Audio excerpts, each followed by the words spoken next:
ನಮಸ್ತೆ ವೀಕ್ಷಕರೇ, ಜಗ್ಗೂಸ್ ರೆಸಿಪೀಸ್ಗೆ ಸ್ವಾಗತ. ನಾನು ನಿಮ್ಮ ಜಯಶ್ರೀ. ಫ್ರೆಂಡ್ಸ್, ಇವತ್ತಿನ ರೆಸಿಪಿ ಹಾಗಲಕಾಯಿ ಫ್ರೈ ಮಾಡ್ತಾ ಇದ್ದೀನಿ.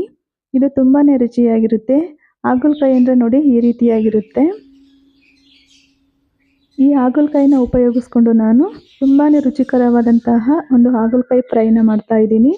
ಇದನ್ನು ಯಾವ ರೀತಿ ಮಾಡೋದು ಅಂತ ನಿಮಗೆ ತೋರಿಸ್ಕೊಡ್ತೀನಿ. ಇದು ಒಂಚೂರು ಕಹಿಯೇ ಇರೋದಿಲ್ಲ, ಕಹಿ ಅಂಶ ಇಲ್ಲದೆ ಇರೋ ಹಾಗೆ ನಾನಿವತ್ತು ನಿಮಗೆ ಮಾಡಿ ತೋರಿಸ್ತೀನಿ ಯಾವ ರೀತಿ ಅಂತ. ಬನ್ನಿ ನೋಡೋಣ. ಮೊದಲಿಗೆ ನಾನು ಇಲ್ಲಿ ಹಾಗಲಕಾಯಿನ ರೌಂಡ್ ಆಗಿ ನೋಡಿ ಈ ರೀತಿಯಾಗಿ ಕಟ್ ಮಾಡ್ಕೊಳ್ತಾ ಇದ್ದೀನಿ.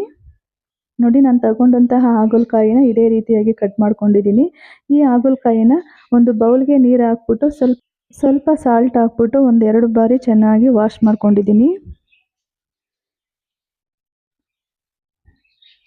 ನೋಡಿ, ಈ ರೀತಿಯಾಗಿ ತೊಳ್ಕೊಬೇಕು.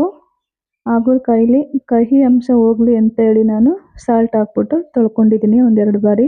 ನಂತರ ಇಲ್ಲಿ ಒಂದು ಕಾಟನ್ ಬಟ್ಟೆ ಮೇಲೆ ಹರಡ್ತಾ ಇದ್ದೀನಿ, ತೇವಾಂಶ ಎಲ್ಲ ಹೋಗಲಿ ಅಂತ ಹೇಳಿ. ನೋಡಿ, ಈ ರೀತಿಯಾಗಿ ಬಟ್ಟೆನಲ್ಲಿ ಕಾಟನ್ ಬಟ್ಟೆ ಇದ್ದರೆ ನೋಡಿ ಈ ರೀತಿಯಾಗಿ ಮಾಡ್ಕೊಳ್ಳಿ. ನೋಡಿ, ಈ ರೀತಿ ಮಾಡಿಕೊಂಡು ನಂತರ ನಾನು ಇಲ್ಲಿ ಒಂದು ಪ್ಲೇಟ್ಗೆ ಹಾಕೊಂಡಿದ್ದೀನಿ. ಮತ್ತು ಇಲ್ಲಿಗೆ ಸ್ವಲ್ಪ ಸಾಲ್ಟ್ ಹಾಕ್ಕೊಳ್ತಾ ಇದ್ದೀನಿ, ಮತ್ತು ಸ್ವಲ್ಪ ನಿಂಬೆ ರಸ ಹಾಕ್ಕೊಂಡಿದ್ದೀನಿ. ಚೆನ್ನಾಗಿ ಮಿಕ್ಸ್ ಮಾಡಬೇಕು. ನೋಡಿ, ಈ ರೀತಿಯಾಗಿ ಚೆನ್ನಾಗಿ ಮಿಕ್ಸ್ ಮಾಡಿಬಿಟ್ಟು ಒಂದು 5 ನಿಮಿಷಗಳ ಕಾಲ ಹಾಗೆ ಬಿಟ್ಬಿಡಬೇಕು. ನೋಡಿ, ಇವಾಗ 5 ನಿಮಿಷ ಆಗಿದೆ. ಚೆನ್ನಾಗಿ ನೀರೆಲ್ಲ ಬಿಟ್ಕೊಂಡಿದೆ. ಈ ಉಪ್ಪು ನೀರಲ್ಲಿ ನೆನೆಸೋದು ಏನಕ್ಕಪ್ಪ, ನಿಂಬೆ ರಸ ಉಪ್ಪು ಹಾಕ್ಬಿಟ್ಟು ಅಂತ ಹೇಳಿದ್ರೆ ಕಹಿ ಅಂಶ ತೋರಿಸ್ಬಾರ್ದು ಅಂತ ಹೇಳಿ. ನೋಡಿ, ಇವಾಗೆಲ್ಲ ನೀರು ಬಿಟ್ಕೊಂಡಿದೆ. ಇದನ್ನೆಲ್ಲ ನಾನು ಈ ರೀತಿಯಾಗಿ ಈ ನೀರನ್ನೆಲ್ಲ ತೆಗಿತಾ ಇದ್ದೀನಿ. ಈ ರೀತಿ ಹಿಂಡ್ಕೊಳ್ಬೇಕಾಗುತ್ತೆ. ಈ ಹಾಗಲಕಾಯಿಗಳನ್ನೆಲ್ಲನೂ ಹಿಂಗೆ ಹಿಂಡಿ ನೀರನ್ನು ತೆಗಿಬೇಕು. ಇದೇ ರೀತಿಯಾಗಿ ನೀವು ಹಿಂಡ್ಬಿಟ್ಟು ನೀರನ್ನ ಚೆನ್ನಾಗಿ ತೆಗಿಬೇಕಾಗುತ್ತೆ. ನೋಡಿ, ಇಷ್ಟು ನೀರು ಸಿಕ್ಕಿದೆ ಇಲ್ಲಿ. ಈ ನೀರನ್ನು ನಾನು ಚೆಲ್ಬಿಟ್ಟು ಮತ್ತೆ ಒಂದು ಪ್ಲೇಟ್ ಮೇಲೆ ಎಲ್ಲ ಹಾಗಲಕಾಯಿಗಳನ್ನು ಹಾಕೊಂಡಿದ್ದೀನಿ. ಇವಾಗ ಸ್ವಲ್ಪ ಅರಿಶಿನ ಪುಡಿ, ಸ್ವಲ್ಪ ಧನಿಯಾ ಪುಡಿ, ಸ್ವಲ್ಪ ಖಾರದ ಪುಡಿ, ನೀವು ಖಾರ ನೋಡಿಕೊಂಡು ನೀವು ಖಾರದ ಪುಡಿನ ಹಾಕೋಬಹುದು. ಸ್ವಲ್ಪ ಜೀರಿಗೆ ಪುಡಿ ಹಾಗೂ ಸ್ವಲ್ಪ ಗರಂ ಮಸಾಲ, ಇಷ್ಟನ್ನು ಹಾಕ್ಕೊಂಡು ಚೆನ್ನಾಗಿ ಮಿಕ್ಸ್ ಮಾಡ್ಕೊಳ್ಬೇಕು. ಸ್ವಲ್ಪ ರುಚಿಗೆ ತಕ್ಕಷ್ಟು ಉಪ್ಪನ್ನು ನೋಡ್ಕೊಂಡು ಹಾಕೊಳ್ಳಿ. ಯಾಕಪ್ಪ ಅಂತೇಳಿದ್ರೆ ನಾವು ಉಪ್ಪು ನೀರಲ್ಲೇ ನೆನೆಸಿರೋದ್ರಿಂದ ಇವಾಗ ನೋಡಿಕೊಂಡು ನೀವು ಸಾಲ್ಟನ್ನು ಸ್ವಲ್ಪನೇ ಹಾಕೊಳ್ಬೇಕಾಗುತ್ತೆ.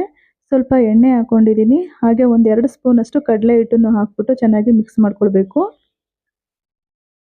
ಈ ಹಾಗಲಕಾಯಿಗೆ ಕೋಟಿಂಗ್ ಚೆನ್ನಾಗಿ ಕೂರಬೇಕು ಮೇಲೆ, ಹಾಗಾಗಿ ಚೆನ್ನಾಗಿ ಮಿಕ್ಸ್ ಮಾಡ್ಕೊಳ್ಬೇಕಾಗುತ್ತೆ. ನೋಡಿ, ಎಲ್ಲ ಮಸಾಲೆ ಎಲ್ಲ ಚೆನ್ನಾಗಿ ಹಿಡಿಯೋ ಥರ ನೋಡಿ ಈ ರೀತಿಯಾಗಿ ನೀಟಾಗಿ ಮಿಕ್ಸ್ ಮಾಡ್ಕೊಂಡಿದ್ದೀನಿ. ಇವಾಗ ಹಾಗಲಕಾಯಿ ಫ್ರೈ ಮಾಡ್ಕೊಳ್ಳೋಣ ಬನ್ನಿ. ಮೊದಲಿಗೆ ನಾನಿಲ್ಲಿ ಸ್ಟವ್ ಆನ್ ಮಾಡಿಕೊಂಡು ಒಂದು ಪ್ಯಾನ್ ಇಟ್ಟಿದ್ದೀನಿ. ಪ್ಯಾನ್ ಬಿಸಿ ಆಗ್ತಾ ಇದ್ದಾಗೆ ಸ್ವಲ್ಪ ಎಣ್ಣೆ ಹಾಕ್ಕೊಂಡಿದ್ದೆ.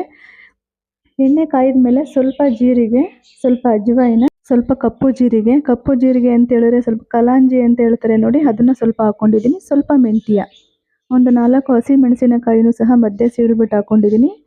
ಇವಾಗ ಮಿಕ್ಸ್ ಮಾಡಿಟ್ಟಿದ್ದಂತಹ ಹಾಗಲಕಾಯಿನೂ ಸಹ ಹಾಕ್ಕೊಳ್ತಾ ಇದ್ದೀನಿ. ಈ ಹಾಗಲಕಾಯಿನ ಚೆನ್ನಾಗಿ ಫ್ರೈ ಮಾಡ್ಕೊಳ್ಬೇಕು ಎಣ್ಣೆಯಲ್ಲಿ.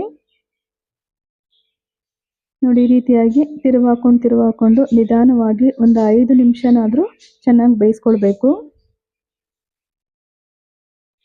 ಮತ್ತೆ ಇದ್ರ ಮೇಲೆ ಒಂದು ಲಿಡ್ಡನ್ನು ಕ್ಲೋಸ್ ಮಾಡಿ ಒಂದು 5 ನಿಮಿಷಗಳ ಕಾಲ ಬೇಯಿಸ್ಕೊಳ್ತಾ ಇದ್ದೀನಿ. ಈ ರೀತಿಯಾಗಿ ಬೇಯಿಸ್ಕೊಂಡ್ರೆ ತುಂಬ ಚೆನ್ನಾಗಿ ಫ್ರೈ ಆಗಿರುತ್ತೆ ಹಾಗಲಕಾಯಿ. ತಿನ್ನೋದಕ್ಕೂ ಸಹ ಅಷ್ಟೇ ರುಚಿಯಾಗಿರುತ್ತೆ. ಉಪ್ಪು, ಹುಳಿ, ಖಾರ ಎಲ್ಲ ಚೆನ್ನಾಗಿ ಹಿಡಿದಿರುತ್ತೆ. ಸ್ವಲ್ಪನೂ ಕೂಡ ಕಹಿ ಅಂತಲೇ ಅನಿಸೋದಿಲ್ಲ. ಈ ರೀತಿಯಾಗಿ ಹಾಗಲಕಾಯಿನ ಮಾಡ್ಕೊಂಡು ತಿಂದರೆ ತುಂಬಾ ರುಚಿಯಾಗಿರುತ್ತೆ. ನೀವು ಇದೇ ರೀತಿಯಾಗಿ ನಿಮ್ಮ ಮನೆಯಲ್ಲಿ ಮಾಡಿಕೊಡಿ. ಹೇಗಿತ್ತು ಅಂತ ನನಗೆ ಕಮೆಂಟಲ್ಲಿ ತಿಳಿಸಿ.